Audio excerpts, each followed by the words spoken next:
Hi, my name's Helen. I'm 33, and if you're watching this, I guess I finally got tired of pretending everything was fine.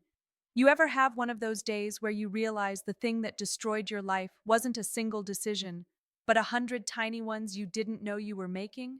That's where I am. And no, it's not about cheating. Not in the way you're probably thinking. It's messier than that. Uglier. Quieter.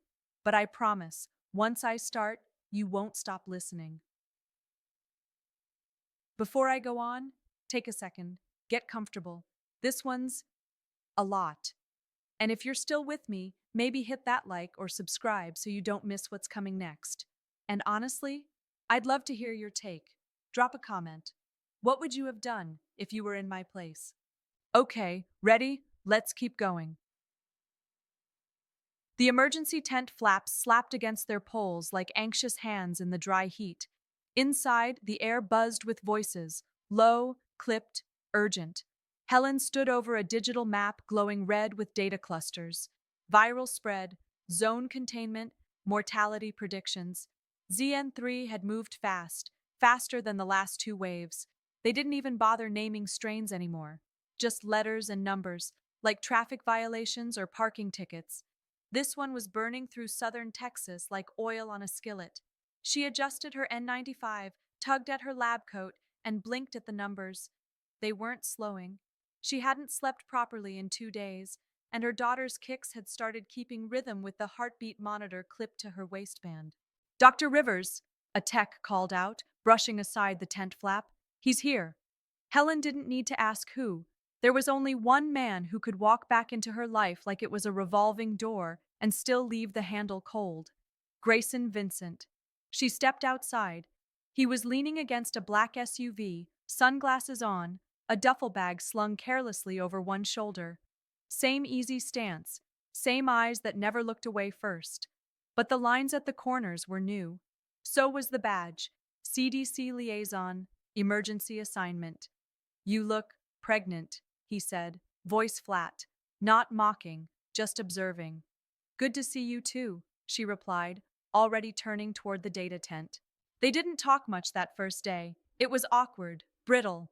Grayson was assigned to the Rapid Response Unit as senior virologist, Helen, lead epidemiologist. They couldn't avoid each other, but they could pretend to be colleagues, at least until the walls started bleeding. By dusk, 6 new quarantine centers had been erected. 2,000 cases confirmed in less than 48 hours. At 11 p.m., the city mayor called federal lockdown. Flights grounded, rail shut down, phones lit up, panic rolled in waves. At midnight, Helen got a voicemail from Jonathan. Still grounded in Nigeria, powers spotty, working on a way home. Don't do anything crazy. Love you. Tell the baby to wait. She didn't respond, not because she didn't want to, but because at that moment, her daughter kicked so hard it felt like her insides folded, and the monitor beeped an irregular rhythm. Grayson was the one who noticed. You okay? He asked quietly from across the room. She nodded, lied, said it was Braxton Hicks, but the truth was louder. She was running out of time. It started with a jolt, not dramatic, no water breaking on the lab floor, just a sharp, twisting pressure that made Helen freeze mid-sentence while pointing to an outbreak graph. Grayson noticed before she said a word. You okay? Helen inhaled through her nose, nodded, exhaled too slowly. Just the usual. It'll pass. But it didn't. The pain coiled back again, deeper, rhythmic, calculated, like her body had found its own algorithm and pressed execute. The problem? Every hospital in the city was on overflow protocol. The main maternity ward had been converted into a field triage center. Her OB was unreachable. Her emergency contact, Jonathan, was still stranded somewhere without reception. And she sure as hell wasn't calling her mother. Grayson caught up with her outside the tent, eyes narrowed. That wasn't just a cramp. I'm fine. You're limping. She stopped walking. I'm not calling you because you're my ex. I'm calling you because you're the only one with a clearance vehicle, and I need to get out of here before I give birth on asphalt. He blinked once, then moved. No hesitation. Minutes later, she was strapped into the passenger seat of a federal-issue SUV, speeding through barricades. Grayson had credentials. He knew which checkpoints would wave him through, which alley to swerve into when sirens blurred behind them. Helen gripped the door handle so tight her knuckles cracked. God, I hate that I have to rely on you, she muttered through clenched teeth. He didn't answer, but his hand hovered near hers on the center console just in case. They reached the military hospital in under 20 minutes. The inside was all metal, pale light, and clipped instructions. It smelled like bleach and endings. Helen was wheeled through a decontamination tunnel before they'd even confirmed her name. Grayson never left her side. Through the rising storm of contractions, through the sharp fluorescent hours, he was there, holding her hand, murmuring updates to the nurse, watching monitors like they were bomb countdowns. When Helen couldn't speak, he spoke for her. When she finally screamed, "I can't do this," he said, "You already are." Her daughter was born at 4:23 a.m., under the hum of filtration units and distant helicopter blades. Helen didn't cry, not at first. She just stared at the tiny human on her chest, impossibly real, incredibly warm. "You did it," Grayson whispered, voice rough. "She's here." Later, a nurse gently offered to take a photo, for the father. Helen, half asleep, pointed at Grayson without thinking. "Let him hold her first. He's been here." Click. The shutter closed. Jonathan arrived covered in dust. Not the poetic kind. Actual dirt, smeared into the seams of his jeans and the folds of his shirt, sleeves rolled up halfway like he'd clawed his way across continents. His duffel bag hit the hospital floor with a dull thud. No one greeted him, no one offered directions, but he knew the way. Room 204, military ward, high clearance. He opened the door just as a nurse adjusted the blanket around the newborn. Helen was dozing, face pale, arms loose. And Grayson was sitting beside the bed, holding the baby like he belonged there. Jonathan didn't move. The nurse looked up, confused. "Are you the—" "I'm the husband," Jonathan said, the words sharp as gravel. Helen stirred. "You're here?" Her voice trailed off when she saw his face. Grayson stood slowly, adjusting his grip on the baby. "Hey, man, she did great. You should—" Jonathan raised a hand. Not a threat, just a boundary. "I'll take her now." There was a second, just one, where no one moved. Then Grayson gently handed the baby over. Jonathan cradled her like she was glass, then sat in the chair furthest from the bed. No one spoke. The air in the room turned heavy, like old fog settling in. Later, in the silence of the postnatal ward, Jonathan stared at the framed photo on the wall. Someone had printed it, probably a nurse trying to be kind. In it, Grayson held the newborn, smiling faintly. The caption, scrawled in blue ink, "The first arms to meet her." He didn't ask about it, didn't have to. That night, in the tiny fold-out bed beside Helen's, he whispered, "I'm sorry I wasn't there."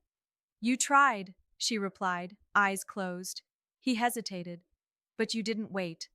Her breath caught. "Jonathan." "I saw the photo," he said quietly. "I know it was chaos. I know you were scared. But that moment, it was supposed to be ours." She turned toward the wall, and for the first time, he wondered if she'd already turned long before he'd gotten there. The photo kept reappearing. On the hospital fridge, on Helen's nightstand, then quietly uploaded to her private profile with the caption, "Our first light." Jonathan noticed it all, even if he never brought it up again. What he didn't know, what she never posted, was how often she stared at it when no one was watching. Back home, the city hadn't calmed. Curfews rolled forward, supply lines faltered, soldiers camped at intersections. The virus had plateaued, but the panic hadn't. Helen had 1 week of mandated rest before being called back into the field. She took 4 days. On the 5th, she asked her mother to watch Iris, kissed her daughter's soft cheek, and headed to the lab. Grayson was already there. He didn't speak much that day. He didn't need to. The silence was efficient. They worked side by side, downloading pathology data, flagging mutations, noting resistance patterns. Around them, machines beeped and cooled, nurses passed in masks and shields. For a moment, the world narrowed to diagnostics and distance. But it didn't last. It was nearly 8 p.m. when Helen finally stood up and stretched. Her back cracked like dry wood. I should head out. Grayson raised an eyebrow. You're still driving that little hybrid? In this mess? She shrugged. Better than walking. I'll drive you, he said, already grabbing his coat. Just until things calmed down. The ride was quiet. Headlights carved narrow tunnels through the empty streets. At a red light, Grayson glanced over, voice low. You looked happy, holding her. Helen kept her eyes on the windshield. I was exhausted. But you smiled. She didn't answer. Outside her building, they sat parked for a moment too long. City light filtered through the windshield in flickers. He turned to her, just slightly. I need to say something. She tensed. Don't. I left because I was told you didn't need me, that you'd moved on, that your life had a direction, and I wasn't part of it. I don't want to hear this. You asked. No, I didn't, she snapped. He leaned back. Right, my mistake. But as she reached for the door handle, he added, She looks like you, but sometimes, just for a second, I see something else. Helen paused, then closed the door again. At home that night, she found herself scrolling through her camera roll, photo after photo. And finally, she sent one to Grayson. A simple image. Iris swaddled in soft light.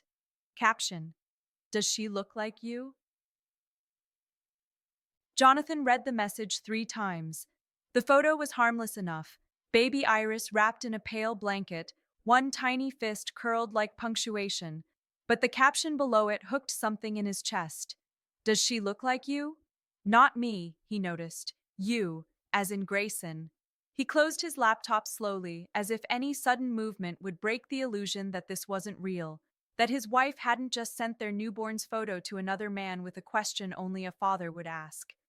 The following evening, while Iris slept in a bassinet shaped like a folded star, Jonathan stood in the kitchen holding a manila envelope. Helen looked up from her phone. You okay? I need you to be honest with me, he said, placing the envelope on the counter between them. She stared at it like it might explode. What is that? A DNA test. Her face drained. I swabbed her cheek while she was sleeping, he continued, voice even. You were in the shower. You had no right. I had every right, he snapped, finally cracking. Because I've spent the last week wondering if my own daughter looks like someone else, and I didn't get that idea from nowhere, Helen. I got it from you. Silence thickened the air like steam. She reached for the envelope but didn't open it. I haven't, she started, then stopped. We didn't. Nothing happened. But something almost did, Jonathan said bitterly. You've been feeding it. The late-night photos, the messages, letting him be there when I couldn't. You weren't there, she shot back. And I wasn't feeding anything. I was surviving. By replacing me? Her jaw tightened. I missed her birth, Helen, he said softly. And I'll regret that for the rest of my life. But you made sure someone else didn't miss it. I was alone, she whispered. You don't know what that felt like. No, he said. But I know what it feels like to be erased. That night, Jonathan packed a bag. No shouting, no slamming doors, just the quiet scraping of zippers and the soft click of the apartment door as it closed behind him. The next morning, Helen found the envelope again. She opened it with shaking hands, but didn't read the results. Not yet. Instead, she stared at the blank space on the couch where he'd sat, rocking their daughter, and realized the space was now hers, and it felt terrifyingly vast. The email came with no subject line. Helen saw it at 3:12 a.m., cradling Iris in the crook of her arm while half watching the news cycle loop on mute. Jonathan's name in her inbox used to trigger warmth. Now it triggered cold calculation. She tapped it open. No greeting, no explanation, just a PDF attachment. She hesitated before opening it, but not long. A slow burn crawled up her throat as her eyes scanned the sterile text. The alleged father, Jonathan Rivers, is excluded as the biological father of the tested child. She didn't cry. She didn't move. For a long moment, she just watched the ceiling fan rotate in soft, uneven circles, her daughter breathing peacefully against her chest. Then she dialed. Grayson answered on the second ring. Helen, I need to talk to you. In person. The lab at night was almost peaceful. Fewer footsteps, less noise, more room for gravity. Grayson sat on the edge of the desk, brows drawn. What's going on? She tossed the printed PDF onto the table between them. It fluttered once, then settled. He read it in silence. When his eyes hit the last line, he didn't flinch, just said, "Wow." That's it? What do you want me to say? His voice was low. I didn't think. We need to talk about that night, she cut in. The night before the lockdown. I was exhausted. I barely remember how it ended. Grayson rubbed his face. You passed out on my couch. We'd had a drink. Maybe two. You were stressed. Did we sleep together? His hesitation was a scream. No, he said slowly. Not really. What does not really mean, Grayson? I held you. You were crying. You pulled me in. We kissed. Then you blacked out. I stayed. That's all. Helen stared at him. Her voice came out flat. That's not nothing. I didn't do anything you didn't ask me to. I wasn't sober enough to ask, she said, stepping back. He stood, hands raised. I didn't force anything. I didn't think. You didn't think, she echoed, her voice sharper now.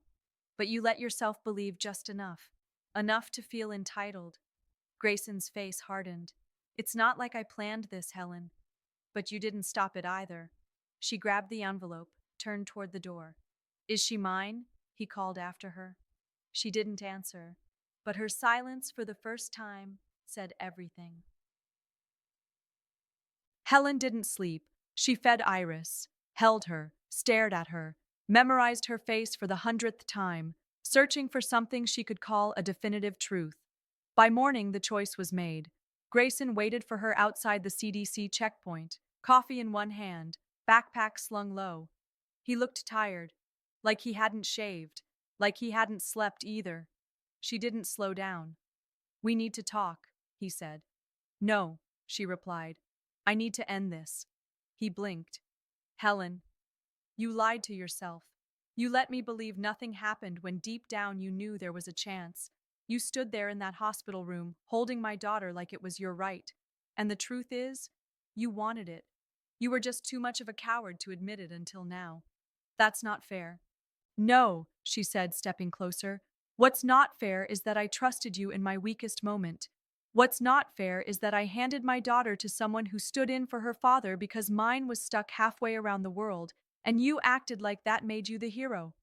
I didn't ask for that photo, he muttered, but you kept it. Grayson exhaled through his nose, eyes narrowing. So what now? I'm just cut out? I need space, she said. For her. For me. I need to know who I am without you complicating everything. He tried to speak again, but she was already turning away, walking back through the steel doors into the airlock corridor of the lab. Inside, Daniela was waiting with a clipboard and her usual raised eyebrow. That looked pleasant. Helen didn't answer, just grabbed her lab coat and threw it over her shoulders. On the news that night, Jonathan's face flickered across the screen, part of a live broadcast. He was seated on a small panel, investigative journalists, bioethicists, field doctors. The segment title read, What We Owe Each Other, Ethics in Emergency Zones. Helen watched it alone on her tablet, Iris asleep on her chest. At one point, Jonathan leaned forward toward the mic. His voice was calm, but tired, real. Sometimes the damage isn't from the virus. Sometimes it's from what gets infected while we're too busy saving everyone else. Helen pressed pause. The frame froze on his face, eyes shadowed, lips pressed tight. She lowered the tablet, kissed Iris's head. Then, quietly, she wept. Helen didn't leave the apartment for 3 days. The city outside buzzed with half-hearted curfews and slowly crumbling order. From her window, she watched delivery drones hum through twilight and exhausted medics walk home still wearing their scrubs. The world kept turning, but her own life had stalled into a permanent kind of gray. Iris cried less now, but when she did, it was like her lungs were trying to punch through the air. Helen barely spoke to anyone, except her mother, who had taken to cooking in total silence. Daniela visited once with groceries and left a note that simply read, You're not the first. You won't be the last. Get up. On the fourth day, the doorbell rang. Grayson. He stood in the hallway holding a folder and a forced smile. I had the test done, confirmed what we already knew. Helen didn't invite him in. He waited, shifting from one foot to the other. I know this wasn't the plan. There was no plan, she interrupted. I meant, he continued, I'm offering support, financial obviously, but also, no, her voice was clear. You're offering distance, you're just dressing it up politely. He frowned. Helen, I don't want your guilt money. I want honesty. I want presence, or nothing. He opened his mouth, closed it again. Then finally, I'm not ready to be a father. I didn't ask for this. And yet, you wanted this when she wasn't yours, Helen snapped. You showed up. You inserted yourself into every moment like it meant something. But now that it does, you're running. That was different, he muttered. No, Grayson, she said, stepping into the hall. That was territory. You wanted to matter, but only as long as you didn't have to be responsible. He swallowed. I'm sorry. So am I. She closed the door before he could say more. A week later, Helen called in a favor. She requested use of the main conference hall at the local virology center, the same one where press briefings were held at the height of the outbreak. She sent out one invitation. Grayson showed up wearing the same damn expression he always wore when trying to be neutral. The seats were filled with colleagues, former students, reporters, cameras rolled. Helen stepped up to the podium with Iris in her arms. She didn't clear her throat, didn't smile. I want to talk about accountability, she began. Not the kind we write into contracts or bury in fine print. I mean the kind you owe a child, the kind that doesn't vanish when things get uncomfortable. She didn't name him. She didn't have to. By the end, people were standing. Grayson never looked up from the floor. Time moved like sediment, slow and dense. By the time the leaves started to fall again, Helen had returned to work full-time at the research wing of the CDC hospital. Not because she needed the distraction, but because the silence of her own apartment had become unbearable. Grayson was gone. Not in the vanishing act way. He still sent monthly wire transfers and the occasional vague email subject line like, just checking in. But he no longer asked for photos, no longer showed up at her door. His absence had become a presence of its own, one Helen learned to live with. Iris was now 5 months old and teething. Her cries were sharper, more insistent. She loved ceiling fans, disliked loud applause, and had started reaching for her mother's glasses like they were toys. Helen had never felt more wrecked or more rooted. One day, Daniela brought over a sketch, charcoal on thick paper. It was Helen sitting with Iris asleep on her chest, head tilted, eyes closed. The lines were soft, human, honest. Where did you get this? Helen asked. Jonathan, Daniela said casually, then added, he said it just came out. You were still in his hands. Helen didn't know what to say. The drawing didn't feel like a message. It felt like a memory someone had rescued from drowning. 2 weeks later, she gave a guest lecture on pathogen ethics at the local university. She had her notes, her slides, her usual calm. But when she walked past the lobby, she saw him. Jonathan. He was standing by the vending machine, hands in his pockets, head slightly bowed. He looked different, leaner, older, tired in a way only new clarity can cause. Their eyes met. She didn't stop walking. He followed her out onto the rooftop garden after the lecture. They hadn't spoken in person since the night he left. You came, she said, almost a question. He nodded. Didn't know if I should. I'm glad you did. They stood there, watching the horizon. Lights blinked in and out between buildings. Somewhere below, an ambulance wailed and faded. I'm not here to reopen anything, he said after a while. I just wanted you to know, I still want to be part of her life, if you'll let me. Helen swallowed. You don't have to ask. I do, because this time I'm not showing up as your husband. He turned to her. Just someone who loves that little girl, and maybe still loves the woman who brought her here. Helen's voice was barely a breath. I never stopped wanting that. They didn't kiss, didn't even touch. But when Iris laughed in her sleep that night, Helen imagined it echoed something whole being stitched quietly back together. 6 months had passed. The apartment looked different now, lived in but intentional. The clutter of crisis had been replaced with quiet rituals, soft blankets folded neatly on the couch, pacifiers in labeled baskets, the low hum of jazz in the mornings. Iris, now crawling with reckless glee, had turned the living room into her own territory, a queen of pillows and teething rings. Helen sat at the edge of the playmat, sipping cold coffee, watching her daughter giggle at the way light flickered off a metal spoon. Joy had become something smaller, more private, but real. On the wall above the bookshelf hung the sketch, the one Jonathan drew. In this version of her life, it didn't feel like a relic. It felt like a page from a book she'd chosen to keep reading. Jonathan visited every weekend. No tension, no rules beyond one. Be present. He never brought up the past unless she did. And when he played with Iris, it was without expectation, without possessiveness, just care and love. They weren't a couple, not yet. But something better had started to grow, tender and deliberate, like a new immune system rebuilding from scratch. One afternoon, while Iris napped, Helen stood behind a red curtain, waiting for her cue. TEDx stage, auditorium packed, microphones clipped, the lights too warm, too close. But she wasn't nervous. She began, I used to think trust was a feeling, something soft, conditional.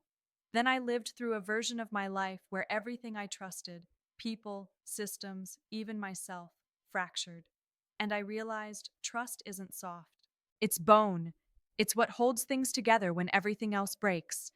She talked about responsibility, not the legal kind, but the emotional kind, the type that shows up at 3 a.m. and doesn't ask for applause, about grief and consequence, about how sometimes loving a child means rebuilding the entire shape of your life around someone else's heartbeat. Backstage, Jonathan waited. Not front row, not spotlight, just there. As she came off stage, he offered a quiet nod. No words. He didn't need to. That night, Helen walked home under a soft drizzle, Iris bundled to her chest, her little hand clutching Helen's collar like a promise. At the corner, they paused. Across the street, Jonathan stood under an awning, his jacket pulled up against the rain. He met Helen's gaze, raised a hand, not a wave, but something steadier, a presence. She nodded and smiled.